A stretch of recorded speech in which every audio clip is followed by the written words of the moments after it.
Subong sini nga tinion nakita naton ang mga kautora naton sa Members Church of God International o kon MCGI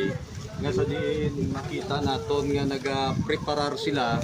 sang pagpamutos sa mga kutpap para ini sa isa ka helikoton sa MCGI feeding program sa isa ka sitio Linaw, Barangay Bato, nga isa sa mga lugar nga natam-an gid nga naapektuhan sang baha tugas sang bagyo nga Tino kaga 200 ini ka food pack ang ginpreparar sang grupo MCGI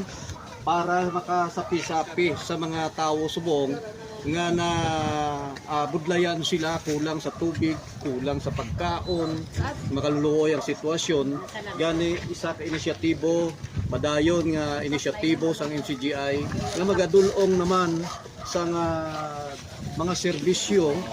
para sa mga pumuluyo nga bahin sa giligaran nga napiktuhan sa